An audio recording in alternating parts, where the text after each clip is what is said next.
विविधा, विविध भारती के विविध रंगी कार्यक्रमों की विविधा।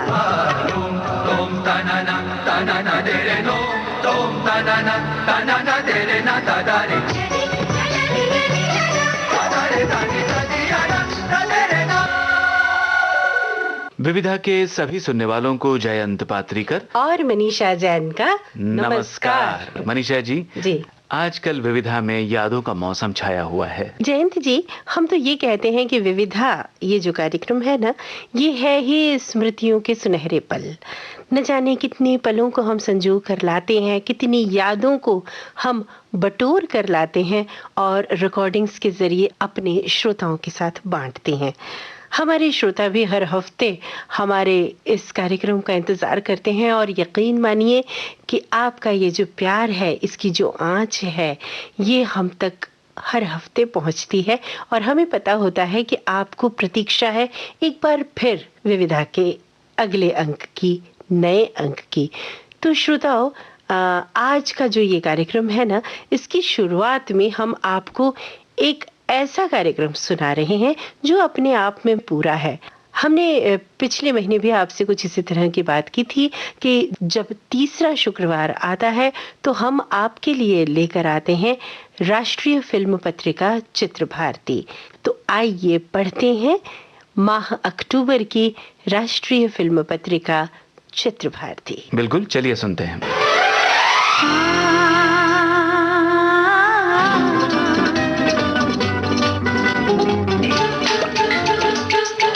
स्वागत है आप सभी का आकाशवाणी की राष्ट्रीय फिल्म पत्रिका चित्र भारती के इस माह के अंक में।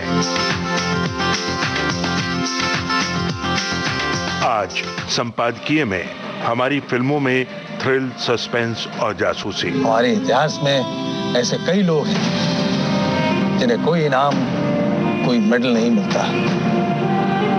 हम उनका नाम तक नहीं जानते, ना ही उन्हें पहचानते हैं।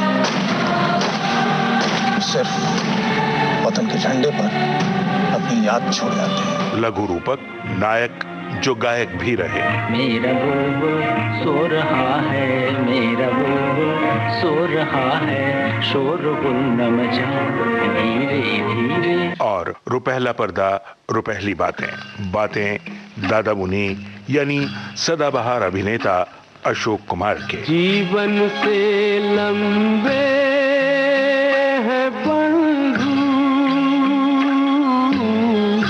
ये जीवन के रास्ते, ये जीवन के रास्ते।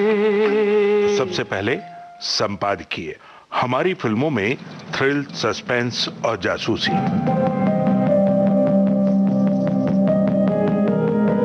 जासूस, ये नाम सुनते ही याद आता है रहस्य, रोमांच और बहुत सी ऐसी बातें जिन्हें जानने की उत्कंठा रहती है। जासूस हमेशा रहस्य के पर्दे के पीछे ही रहे हैं। उनके बारे में, उनकी जीवन शैली के बारे में जानने की, उनके काम के तरीकों को समझने की इच्छा हमेशा से रही है। अब अगर फिल्मी पर्दे के जासूस की बात करें तो इसको लेकर भी सिने दर्शक बड़े रोमांचित होते हैं। जासूसी फिल्मों का अपना एक बड़ा दर्शक वर्ग है और हमारे फिल्मकार भी सामायिक विषयों के साथ जासूसी फिल्में देते रहे हैं। जैसे कि पहले हमारा फिल्मी नायक सीआईडी इंस्पेक्टर होता था तो कत्ल और डकैती का केस सॉल्व किया करता था। पहले वो 1.5 लाख रुपए के नोट दिखाते हैं ताकि दुकानदार को इनके बारे में शक ना हो। फिर ये चेक देते हैं जो आज से 2 महीने पहले किसी की चुराई हुई चेकबुक में से है और फौरन इस चेक की स्याही भी गायब हो जाती है। भागने के लिए जो कार इस्तेमाल करते हैं उस पर सीआईडी इंस्पेक्टर श्याम की कार का नंबर है। सारा काम इस चालाकी से किया गया है कि किसी बात से भी उनका कोई सुराग न मिल सके। फिर जब तस्करी जैसे अपराध ने समाज में सर उठाया तो हमारा नायक जासूस बनकर तस्करों के पीछे पड़ गया। इस विषय पर बनी फिल्मों में सबसे पहले याद आती है फिल्म जॉनी मेरा नाम। सोहन, यहाँ तक हिंदुस्तान की पुलिस तुम्हारे साथ। अब तुम अपनी जान हथेली पर रख के एक दूसरे देश में जा रहे हो। न जाने किन खतरनाक भेड़ियों से पाला पड़े। बड़े एहतियात की जरूरत होगी। अपनी खुफिया पुलिस के तुम जैसे होशियार और वफादार अफसर को मैं किसी कीमत पे भी खोने को तैयार नहीं। देव आनंद और हेमा मालिनी अभिनीत विजय आनंद द्वारा निर्देशित इस फिल्म का कथानक, जो कि स्वयं विजय आनंद ने ही लिखा था, इतना कसा हुआ और मनोरंजक था कि इसे आज भी फिल्म विधा के विद्यार्थियों के पाठ्यक्रम में रखा गया है। दूसरे नंबर पर ऐसी ही फिल्म है धर्मेंद्र और हेमा मालिनी अभिनीत रामानंद सागर की फिल्म चरस। इस फिल्म को रामानंद सागर ने निर्देशित किया था। हालांकि इससे पहले रामानंद सागर अपने नायक को पहले भी जासूस बना चुके थे। तब भी नायक धर्मेंद्र ही थे और उस समय इस जासूस की जिम्मेदारी थी देश में आपराधिक षड्यंत्र कर खूनी उपद्रव करने की दूसरे देशों की साजिश को रोकना। याद होगी आपको फिल्म आंखें। उस मुल्क की सरहद को कोई छू नहीं सकता,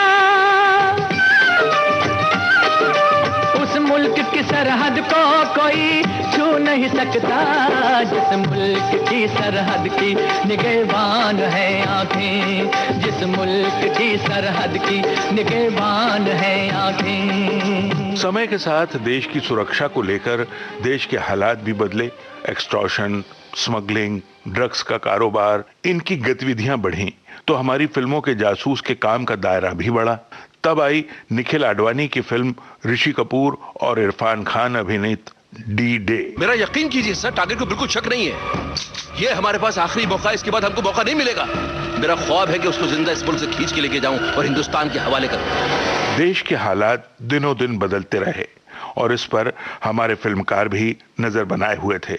तब आई थ्रिलर फिल्मों के विशेषज्ञ श्री राम राघवन की फिल्म, जिसमें सैफ अली खान बने एजेंट विनोद। आपका नाम क्या है?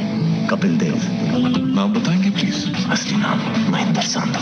Mister Freddie Khambata. जिसे तुम फ्रेडी खंबाटा समझ रहे हो, वो एक रॉ एजेंट है। वो मर चुका है। वो जिंदा है। कहाँ है वो?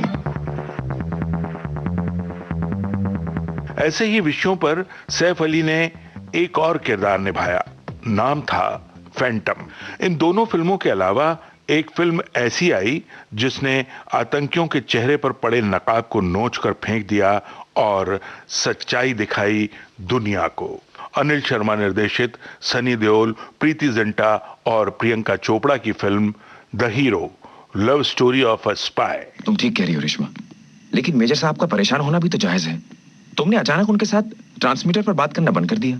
मेरी आज 2 बार बात हुई उनके साथ, बहुत परेशान लगे वो। और हाँ, कुछ तस्वीरों का जिक्र कर रहे थे वो। तुमने उन्हें वो तस्वीरें भिजवाई नहीं? करीमुद्दीन, हालात इतने खराब हो गए थे कि तस्वीरें भेजना एकदम नामुमकिन था, और ऊपर से जल्दी जल्दी छुपाने में वो मशीन भी टूट गई।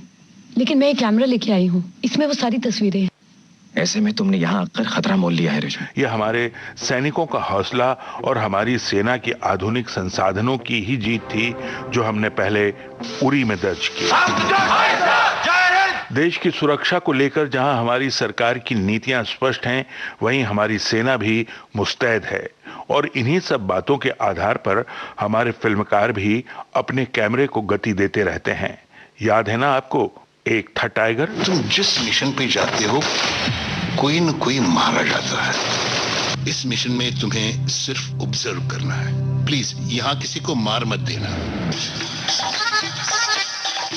सलमान खान का ये रूप दर्शकों ने इतना पसंद किया कि फिल्म निर्माता और निर्देशकों को जल्द ही कहना पड़ा, टाइगर जिंदा है।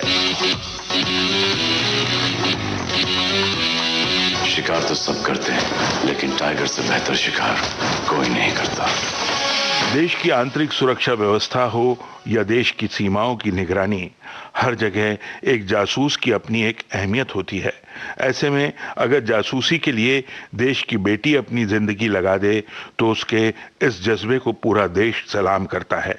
याद कीजिए, मेघना गुलजार निर्देशित आलिया भट्ट अभिनीत फिल्म रांची।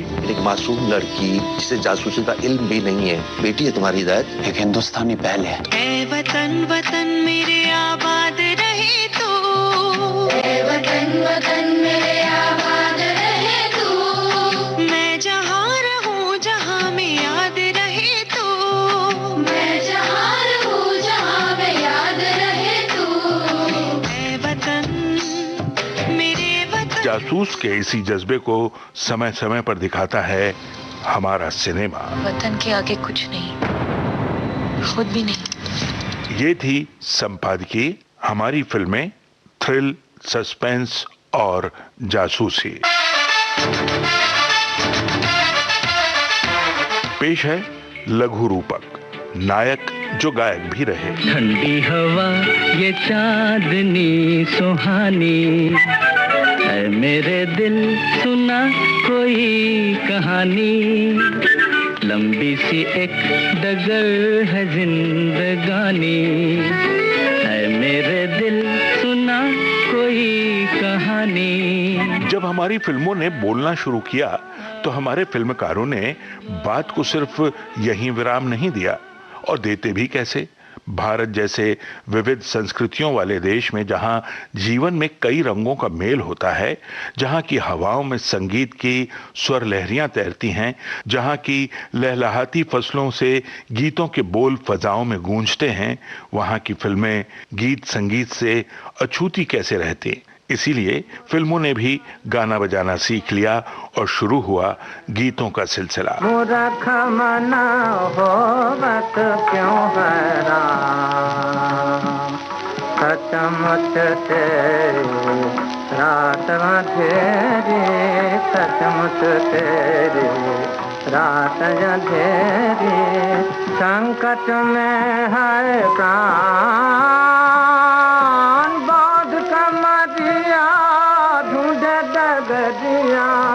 मौत कमरिया ढूंढ डगरिया, कृपा करे भगवान,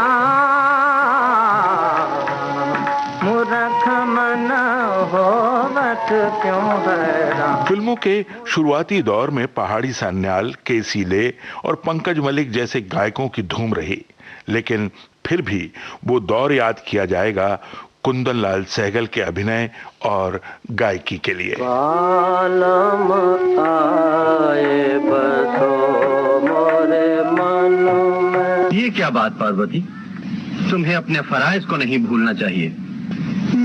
ये बुरी बात है। तो तुमने मुझे बुलाया क्यों? मैंने तुम्हें नहीं बुलाया। बेशक तुमने मुझे बुलाया है। मैं तो किसी की याद में गा रहा था। तुम जानती हो कि वह कितनी खूबसूरत है। सूरतिया जाकी मकवारी, पतरी कमरिया उमरिया वाली, एक नया संसार बता है, एक नया संसार बता है, इनके दो नैनन में बालम आज बसो मोरे मन में। ये वो दौर था जबकि फिल्मों में बतौर नायक या नायिका को गायन का जानकार होना अनिवार्य होता था। इन दोनों ही विधाओं में कुंदन लाल सहगल सिद्धहस्त थे। सहगल साहब की गायकी ने एक ऐसा पैमाना बना दिया था कि जिस पर खरा उतरने की होड़ लग गई, लेकिन आज तक उस जगह पर कोई पहुंच नहीं सका। हालांकि फिर बाद में कई ऐसे नायक आए जो अच्छे गायक भी थे और उनके गीत आज भी सुने जाते हैं। जी.एम. दुर्रानी, हमारे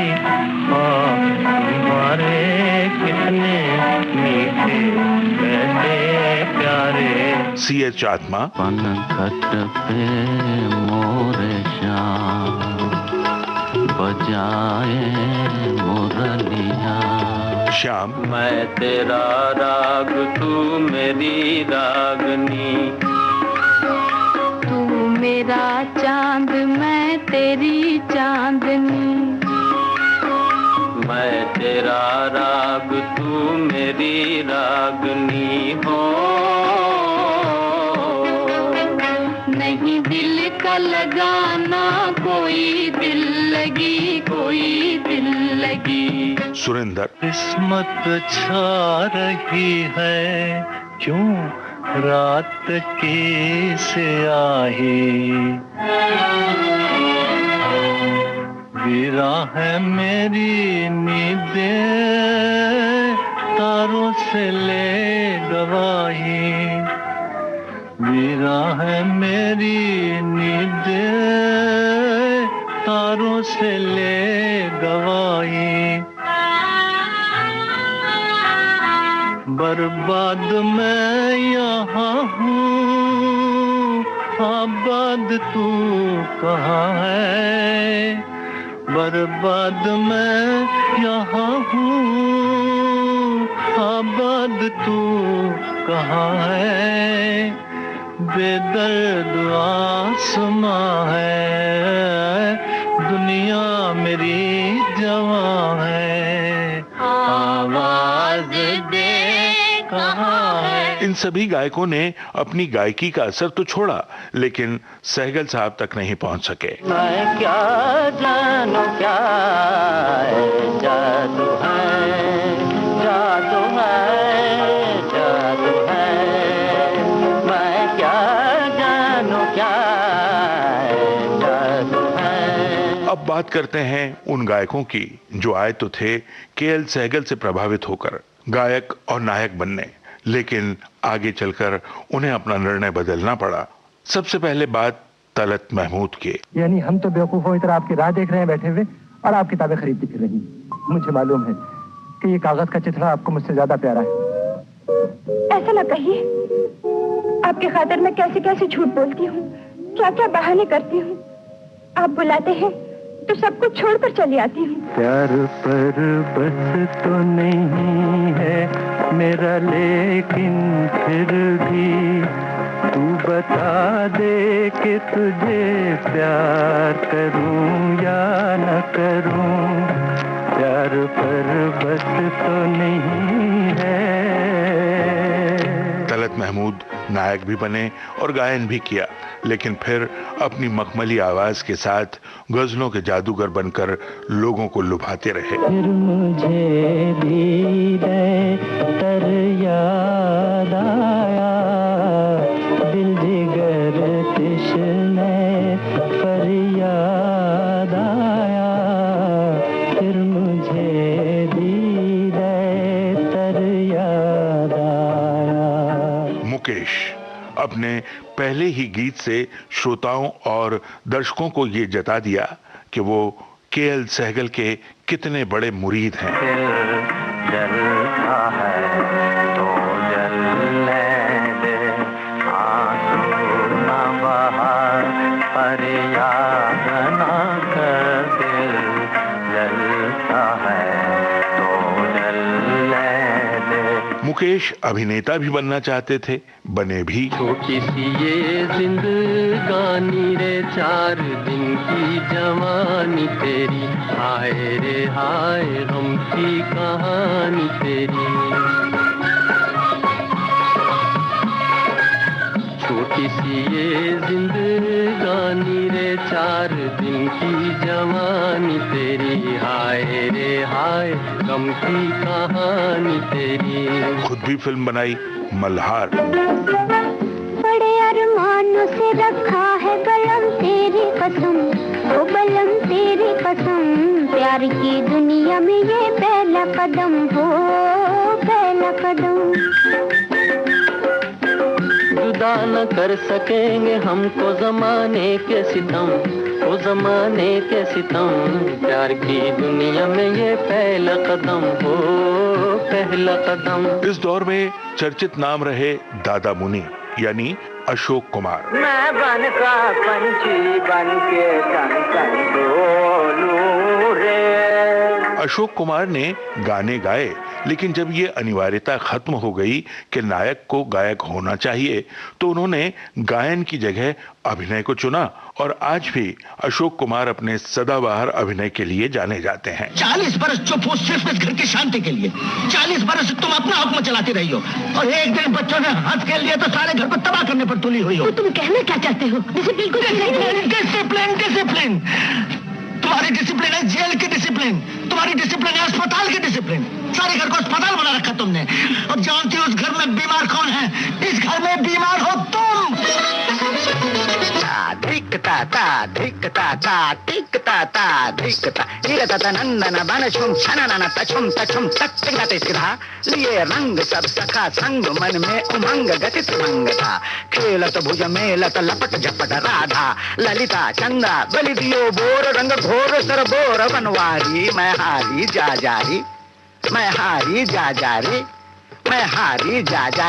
अब बात उस हरफन मौला फनकार की जिसे संपूर्ण कलाकार कहा जाता है, जो अभिनेता भी उच्च कोटि का था, संगीतकार भी, गीतकार भी, गायक भी।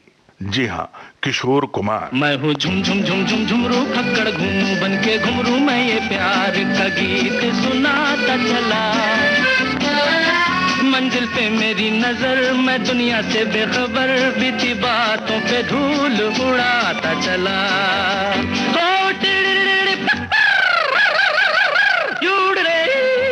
किशोर कुमार ने के.एल. सहगल के गानों से ही गाना सीखा था और उन्हीं को वो अपना आदर्श, अपनी प्रेरणा मानते थे।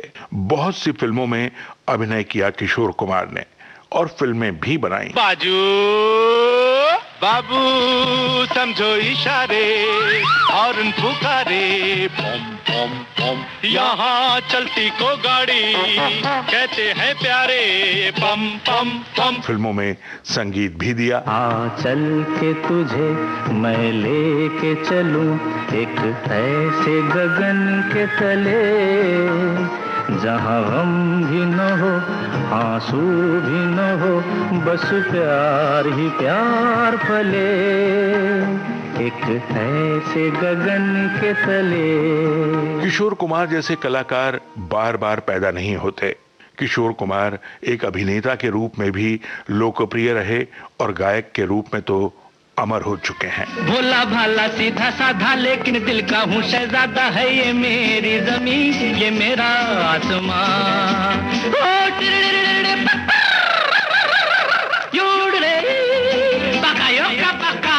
किशोर कुमार के बाद ऐसे नायक जिन्होंने बतौर गायक काम किया हो बहुत लंबे समय तक नहीं आए, लेकिन जब आए या जो कोई भी आया उसमें उल्लेखनीय नाम है शैलेंद्र सिंह का। अपने प्यार दिया प्यार से मार दिया, शुक्रिया आपका जो आपने सरकार दिया, अपने प्यार दिया प्यार से मार दिया। शैलेंद्र सिंह की एंट्री फिल्म बॉबी से हुई एक सिंगर के रूप में, फिर वो रातों रात सिंगिंग स्टार बन गए। शायर तो नहीं मगर हंसी, जब से देखा मैंने तुझको मुझको शायरी आ गई। देखने में भी आकर्षक थे, सो फिल्मों में बतौर हीरो भी साइन कर लिए गए। फिल्म दो जासूस। गोरी गोरी जाना हमें अब कहाँ रे, तू भी यहाँ रे मैं भी यहाँ रे। शैलेंद्र सिंह की अभिनय की पारी ज्यादा दिनों तक नहीं चली। हाँ, उनके गाए गाने लोगों को खूब भाए, इसलिए उन्होंने खूब गाए। अब तक गायन के क्षेत्र में भी बदलाव आना शुरू हो गया था। मोहम्मद रफी, मुकेश और किशोर कुमार जैसे दिग्गजों के इस दुनिया से जाने के बाद कई नए नए गायकों ने माइक संभाल लिया था और अब संगीतकारों ने भी प्रयोग करने शुरू कर दिए थे। तो यहाँ से शुरू हुई एक नई कहानी। आओ बच्चों, आज तुम्हें एक कहानी सुनाता हूं मैं। शेर की कहानी सुनोगे? मिस्टर नटवरलाल में अमिताभ बच्चन ने ये गाना गाया और फिर उनके गाए कई गाने हमें सुनने के लिए मिले। हवा का गीत मध्यम है, हवा का गीत मध्यम है, समय की चाल भी कम है, नीला आसमान सो गया। अमिताभ बच्चन के गीतों का असर जहां श्रोताओं और दर्शकों पर पड़ा, वहीं उनके साथी कलाकारों का भी हौसला बढ़ा। क्या बोलती तू?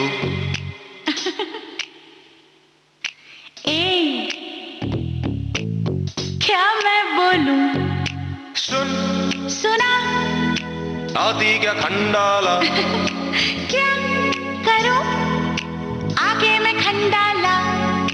घूमेंगे फिरेंगे नाचेंगे गाएंगे ऐश करेंगे और क्या। फिल्म गुलाम में आमिर खान का गाना सुनने के बाद शाहरुख खान को भी आ गया जोश। अपन बोला तू मेरी लैला, वो बोली फेंकता है साला, अपन जब भी सच्ची बोलता है उसको झूठ काहे को लगता है रे। फिल्म जोश के लिए शाहरुख के गाए गीत के बाद सलमान खान कहाँ पीछे रहते। तू ही तू हर जगह आजकल क्यों है, तू ही तू हर जगह आजकल क्यों है, रास्ते हर दफा सिर्फ तेरा पता, मुझसे पूछे भला क्यों है। बहुत समय के बाद हिंदी फिल्मों में एक ऐसा नायक आया जो गाने में भी उतना ही निपुण था जितना एक्टिंग में, और वो है आयुष्मान खुराना। पानी दा रंग वेख के, पानी दा रंग वेख के, पानी दा रंग वेख के, अखियां जो अंजूर उड़ दे। हिंदी फिल्मों में ऐसे प्रतिभाशाली कलाकारों की कमी नहीं जिन्हें वर्सेटाइल कह सकते हैं। आज हमने ऐसे नायकों की बात की जो गायक भी रहे, आगे कभी उन नायिकाओं की भी बात करेंगे जो गायिका भी रहीं। ये था लघु रूपक नायक जो गायक भी रहे। रुपहला पर्दा रुपहली बातें। आज बातें दादा मुनि की सदाबहार कलाकार अशोक कुमार की बातें।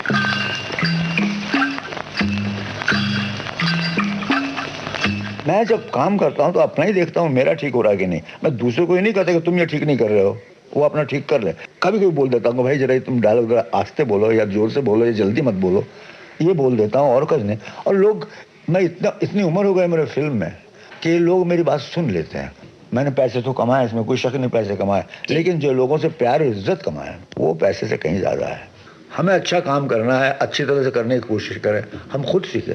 आजकल तो स्कूल से सीखने के, लेकिन हम लोग तो सीखे नहीं। टेलीविजन होने की वजह से इतने लोग आ गए, नए नए लोग। हमारे टाइम में को 5-7 तो हीरो थे। अनुभवी हमारा गुरु रहा। आओ बच्चों खेल दिखाएं, छुक छुक करती रेल चलाएं, सीटी देकर सीट पे बैठो, एक दूजे की पीठ पे बैठो। बहुत पॉपुलर गाना तो नहीं कहूँगा, रैप सॉन्ग है जो कि इंडिया में पहला। अब तो रैप सॉन्ग बहुत लोग गाते हैं। इन्हें गाना क्या होता है, उसमें रिदम होता है सिर्फ और पोइट्री जैसा होता है। तो वो है झुक झुक गाड़ी, जो मैंने मराठी पिक्चर में भी किया है। एक मराठी पिक्चर मैंने बनाई है, आप लोग अगर मराठी जानते हो तो जमला हो, जमला में देखिएगा, उसमें झुक झुक गाड़ी किया मैंने मराठी में। रेलगाड़ी रेलगाड़ी। ये थी सदाबहार अभिनेता अशोक कुमार की बातें। ये था रुपहला पर्दा रुपहली बातें। तो ये था राष्ट्रीय फिल्म पत्रिका चित्र भारती का इस माह का अंक। शोध, आलेख और स्वर अमरकांत। प्रस्तुति सहयोग आकांक्षा सिंह। प्रस्तुतकर्ता मनीषा जैन। राष्ट्रीय प्रसारण के लिए राष्ट्रीय फिल्म पत्रिका चित्र भारती का निर्माण विविध भारती मुंबई में किया गया।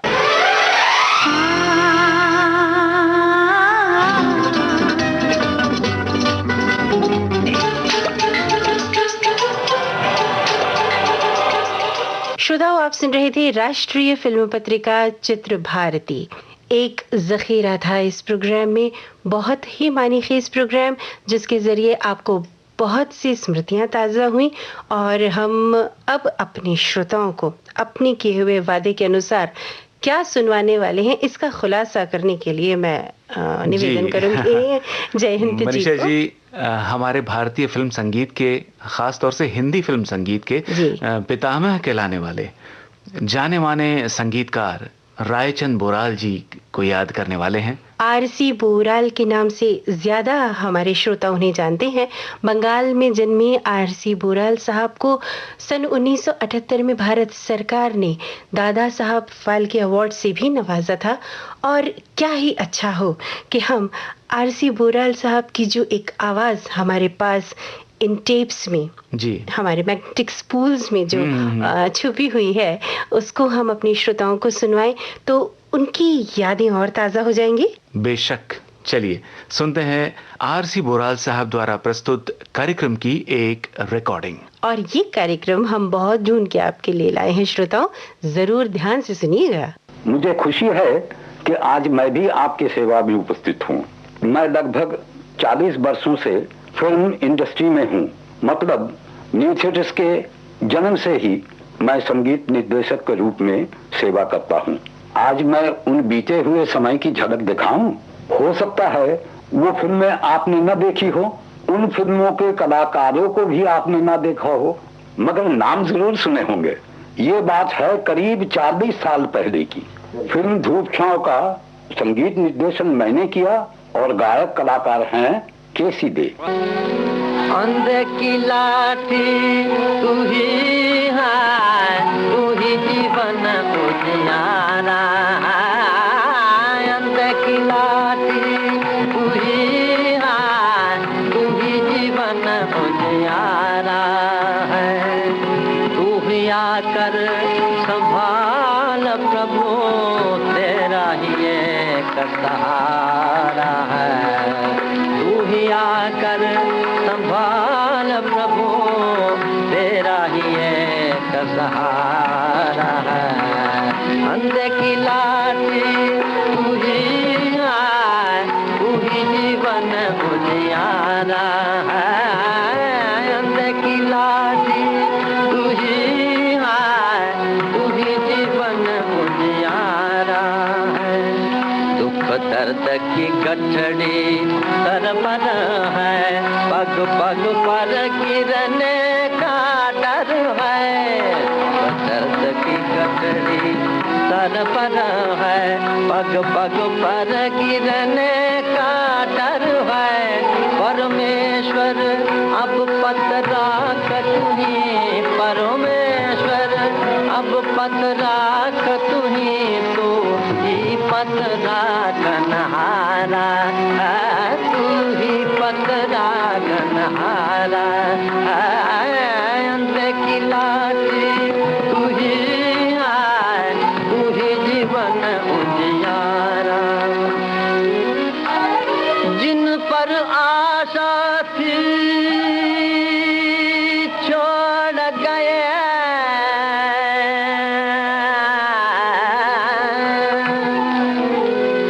बालू के घरों दे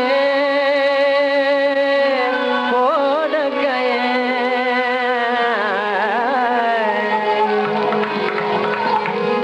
मुंह मोड़ गए,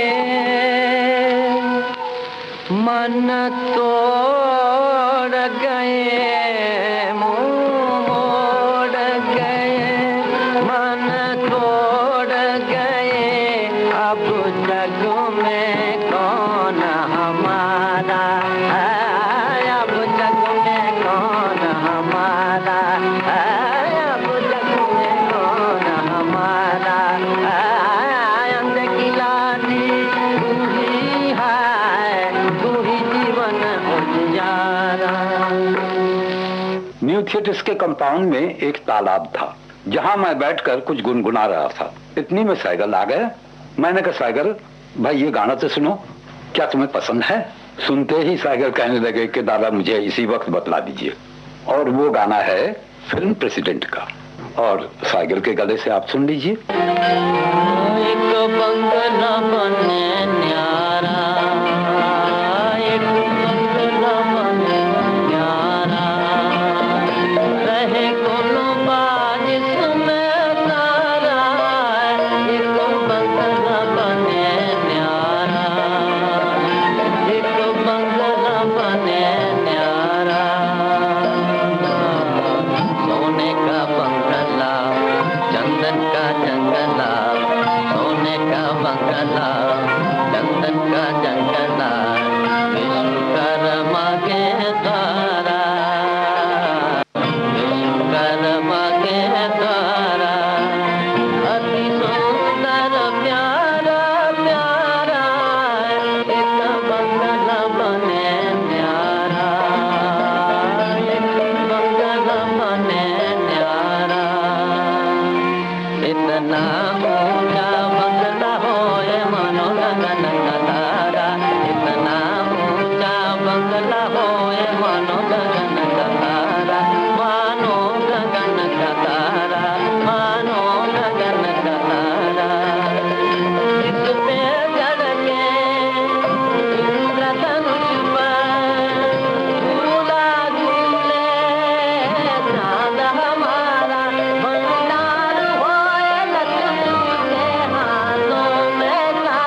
अब मैं आपको फिल्म स्ट्रीट सिंगर के एक गाने का किस्सा सुनाता हूं। उन दिनों आउटडोर शूटिंग में सड़कों पर भी गाना रिकॉर्ड किया जाता था और साइकिल जी का ये मशहूर गाना बाबुल मोरा नहीं हर छूटो जाए इसी तरह रिकॉर्ड हुआ।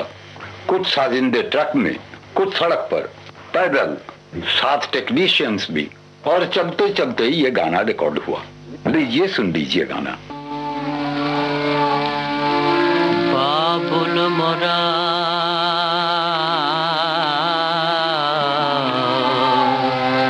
नहीं हरा छोटो ही जाए, बाबुल मोरा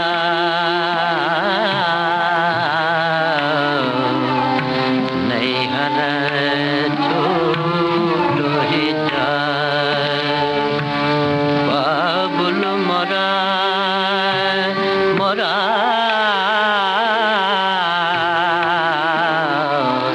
नहीं हर छूटो ही जाए, बाबुल मोरा नहीं हर छूटो जाए, बाबुल मोरा नहीं हर छूटो ही जाए। चार कहार में लाए मोरे डोलिया सजा मेरे, चार कहार में लाए मोरे डोलिया सजा में, चार कहार में लाए मोरे डोलिया सजा मेरे, मोरा अपना बेगाना छूटो जाए, बाबुला मोरा नहीं हर छूटो ही जाए। अंगना तो पर्वत भया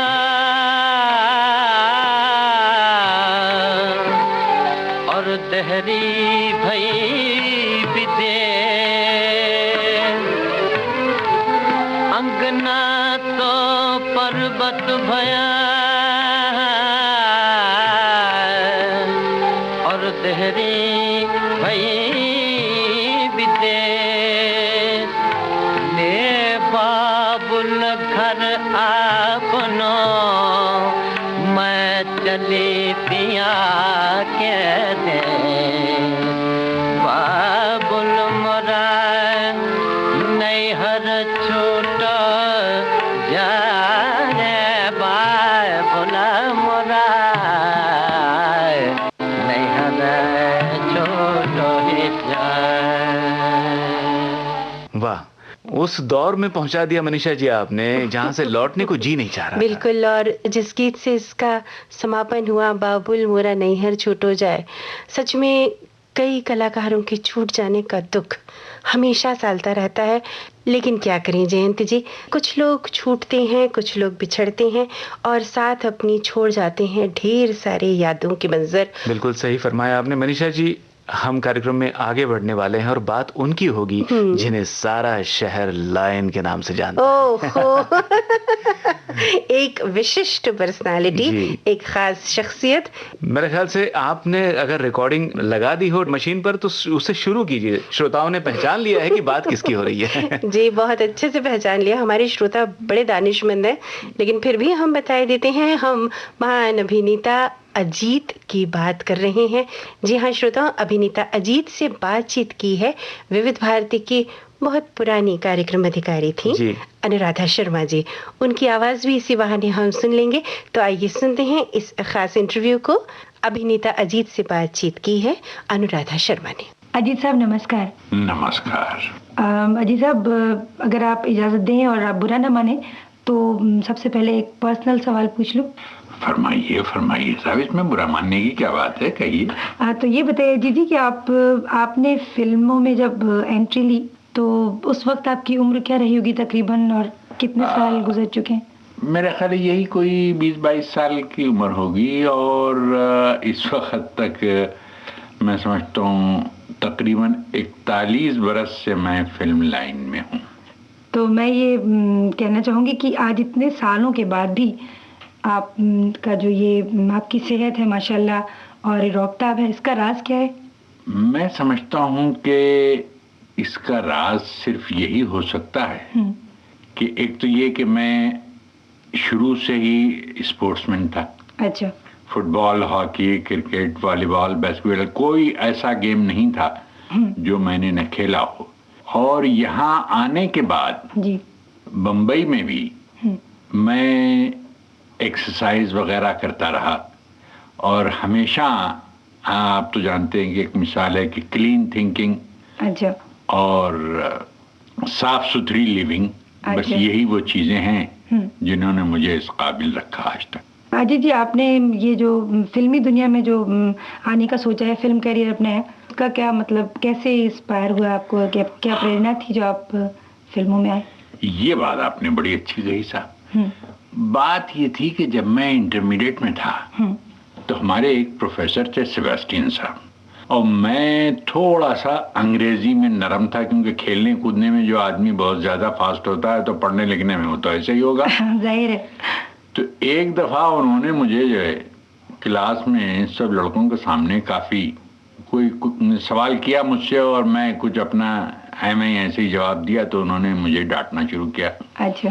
कहने लगे, you ought to be ashamed of yourself while you're spending your father's money, wasting your father's money. Why don't you go and join film or military and all these sort of things? अच्छा।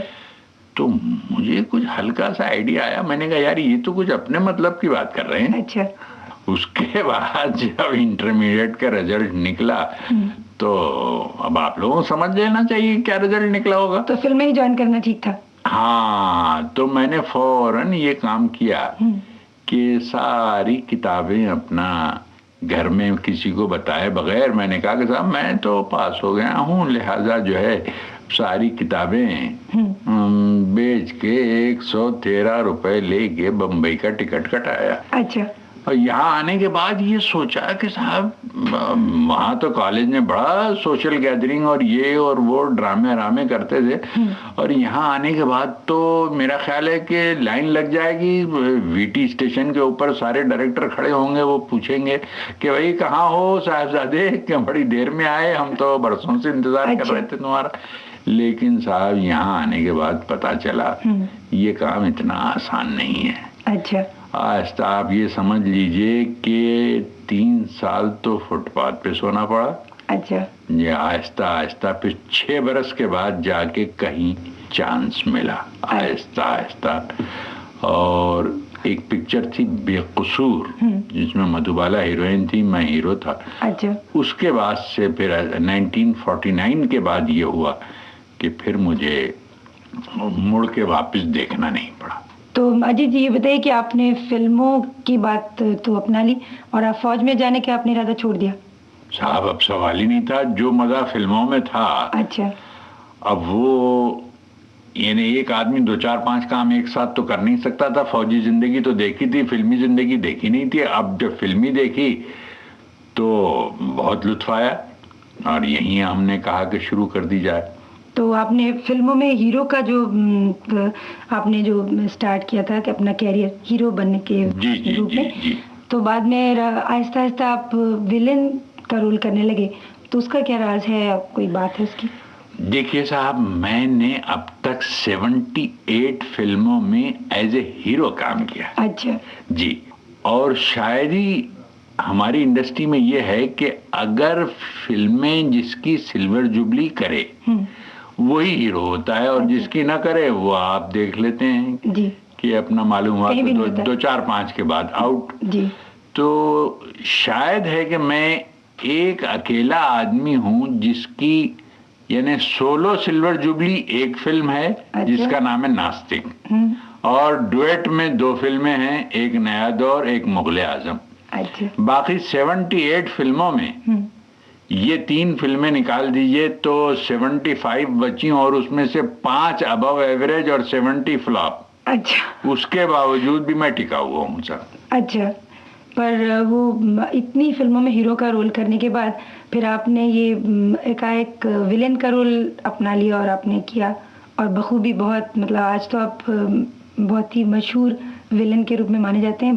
बात यह है कि हम लोगों के पास जो experience हो जाता है थोड़े दिनों में, अब उसके बाद एक दुकानदार है, उसकी दुकान में हर किस्म का माल होता है। अच्छा।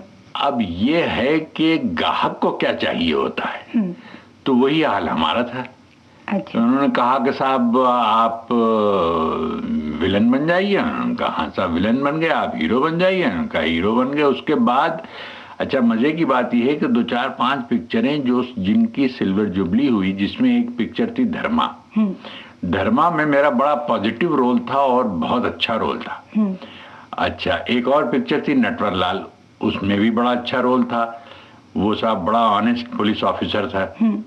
तो मैं इत्तेफाक से एक दफा हैदराबाद के एयरपोर्ट पे उतरा तो एक फैन थी, एक लड़की, उसने मुझे कहा नमस्ते जी साहब। मैंने कहा नमस्ते। कहने लगे हमने आपकी पिक्चर नटवर लाल देखी, बहुत अच्छी थी। तो मैंने कहा अच्छा, लेकिन अजी साहब वो बात नहीं आई। मैंने कहा जी क्या मतलब वो बात? कहने लगी जी वो जो आपके वो जो हरामी बन के डायलॉग होते हैं ना, वो बहुत अच्छे लगते हैं हमको। अच्छा। मैंने कहा वाह साहब देखिए, यानी आपको इसका मतलब ये है कि इस तरह के आदमी ज्यादा पसंद है। कहने लगे नहीं, मेरा मतलब ये नहीं है। लेकिन हालांकि वो पिक्चर सिल्वर जुबली थी, धर्मा भी सिल्वर जुबली थी। ये सब जितने पॉजिटिव रोल किए मैंने, ये सब सिल्वर जुबली पिक्चरें हैं इन्हें लेटली जी। लेकिन उसके बावजूद भी लोग पता नहीं क्यों आपकी विलेन की इमेज को ज्यादा पसंद करते हैं। आपके उस रूप में आप ज्यादा उस रूप में जी हाँ। अजीत साहब एक बात इस बात पे ये बताइए कि इस किस्म की जो पिक्चर्स यानी फिल्में लोग देखते हैं, और फिल्मों का तो असर बहुत होता है मासेस पे, जनता पे, तो आपकी क्या राय है कि किस किस्म से ये फिल्में असर करती हैं और उसका रिएक्शन लोगों पर होता है? साहब ये देखिए कि मुझे याद है 1952-53 में मेरे पास 52 में मेरे पास मोटरसाइकिल थी।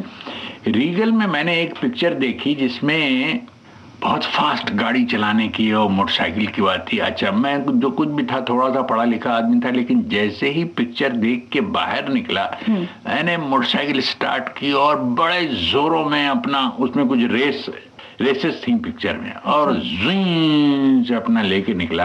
खैर इत्तेफाक से आगे जाकर थोड़ा सा होश आया तो मैंने गाड़ी आहिस्ता की। फौरन असर हो चुका था? फौरन असर, हाँ। तो अभी पिछले दिनों मैं समझता हूँ कि कोई 6-8 महीने पहले लखनऊ में एक वाकया हुआ कि एक औरत किसी हॉस्पिटल से एक बच्चा चुराने के लिए वो गई, और वो बच्चा चुरा के जैसे ही निकली तो मालूम फौरन पकड़ी गई। तो लोगों ने उसे कुछ मारा पीटा और ये हुआ, पूछा कि ये क्या?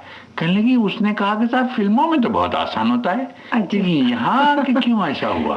तो ये बात जो है, हमेशा आपने देखा होगा कि फिल्मों का असर लोगों के दिमाग पर जरूर होता है। और लोग जो ये कहते हैं कि साहब वो फिल्मों की बात और होती है, ये बात बिल्कुल गलत है। मैं ये बात मानने के लिए तैयार नहीं हूँ साहब, क्योंकि मेरे साथ खुद इतने वाकयात हो चुके हैं। तो ये डेफिनेटली हमको चाहिए कि अगर हम नीट, क्लीन और अच्छी पिक्चरें बनाएं। मुझे याद है कि एक दफा मैंने शांताराम जी की एक पिक्चर देखी थी, आदमी, बहुत पुरानी पिक्चर थी। उसको देखने के बाद एक अजीब सा नशा, एक अजीब सा सुरूर हुआ, और उसके बाद ये महसूस हुआ कि हर लड़की जो है, हर औरत, उसकी यानी आपको कदर करनी चाहिए, उसकी इज्जत करनी चाहिए। तो अगर फिल्में इस तरह से बनाई जाएं तो उसका असर लोगों पर होगा और जरूर होगा। लेकिन चूंकि आजकल हर शख्स को पैसे की जरूरत होती, तो इस तरह की चीप फिल्में बना के कि अपना मार धाड़ धाम धूम ये वो, उसका असर बच्चों पे ये होता है कि 5-6 साल का बच्चा भी पूछता है कि डैडी इस पिक्चर में कुछ डिशुम है क्या? अच्छा, तो अब आप देखिए जी सर, पर आप तो फिल्मों में विलेन का रोल जैसे करते आए हैं, और डिशुम डिशुम भी आपने की है बहुत, तो आपकी पर्सनल जिंदगी में उस पर, पर्सनल लाइफ पे भी कुछ असर पड़ता है इसका? ये पड़ा एक दफा बड़ा मजा आया, मैं शकीला के साथ कुछ 8-10 पिक्चरों में ही एज ए हीरो काम कर रहा था। बहुत जमाने की बात है। बहुत जमाने की बात है, आई मीन बुरा न मानिए, जवानी की बात है। अच्छा। तो मेरी शादी हुई थी, इत्तेफाक से शादी हो के कोई महीना 1.5 महीने ही हुआ था। तो मैं रात में पता नहीं ख्वाब में बड़बड़ा रहा था और मुसलसल शकीला के साथ ही बहुत सी पिक्चरें कर रहा था। तो रात में ख्वाब में मैं बड़बड़ा, मैं नहीं शकीला ये बात नहीं है, फलाना नहीं। तो मेरी वाइफ ने फौरन मुझे जगाया, कहने लगे उठिए, देखिए यहाँ शकीला वकीला नहीं है, मैं आपकी बीवी हूँ। ओह, मैंने कहा सॉरी। तो इस तरह से असर होता है पर्सनल लाइफ पे आपका, मतलब? हाँ, कुछ ना कुछ थोड़ा बहुत तो असर होता ही है। अजीत साहब, एक बात और पूछनी थी, वो ये कि आजकल फिल्मों में, जैसे जो आजकल की जो फिल्में आ रही हैं उसमें देखते हैं कि कलाकारों के बच्चे, उनके बेटे बेटियां भी काम करते हैं। तो आपने अपने बच्चों को उस लाइन में इंट्रोड्यूस किया है?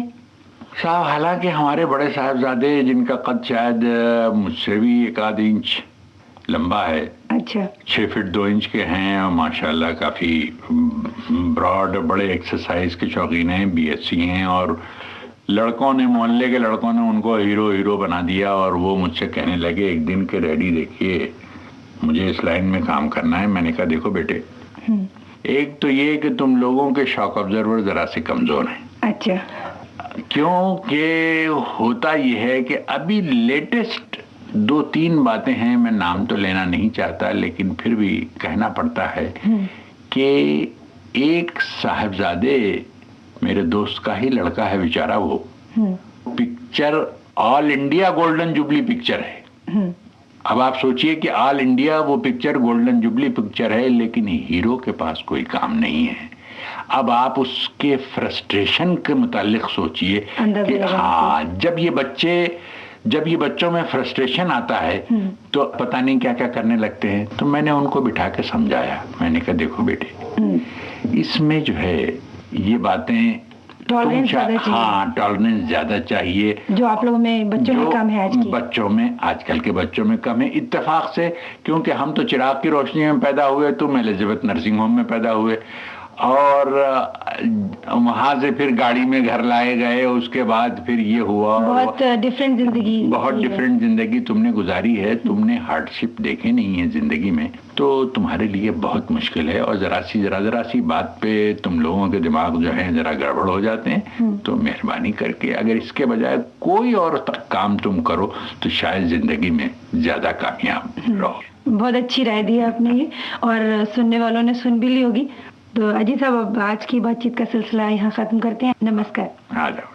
क्या बात है, इतनी खूबसूरत बातचीत के बाद तो अजीत साहब की बातों को सुन के जो लग रहा था कि कितनी अच्छी तरह उन्होंने एक एक्टर के तौर पे, एक नायक के रूप में शुरुआत की थी, मगर बाद में खलनायक के रूप में वो ज्यादा मशहूर हुए। और उन्हीं की जुबान में अगर इस बात को रखना चाहें मनीषा जी, तो एक गीत उन पे फिल्माया गया है, और वो गीत बहुत ही मीठा है। और मुझे जो लगता है कि जयंत जी ने बात कही ना, कि एक नायक और खलनायक दोनों की ही भूमिकाएं उन्होंने की, और दोनों ही बहुत ज्यादा सफल अभिनेता रहे।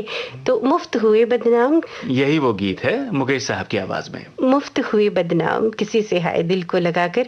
जी हाँ, फिल्म बारात का यही वो गीत है, आइए सुनते हैं। मुफ्त हुए बदनाम किसी से हाय दिल को लगा के, मुफ्त हुए बदनाम, जीना हुआ इल्जाम किसी से हाय दिल को लगा के, मुफ्त हुए बदनाम।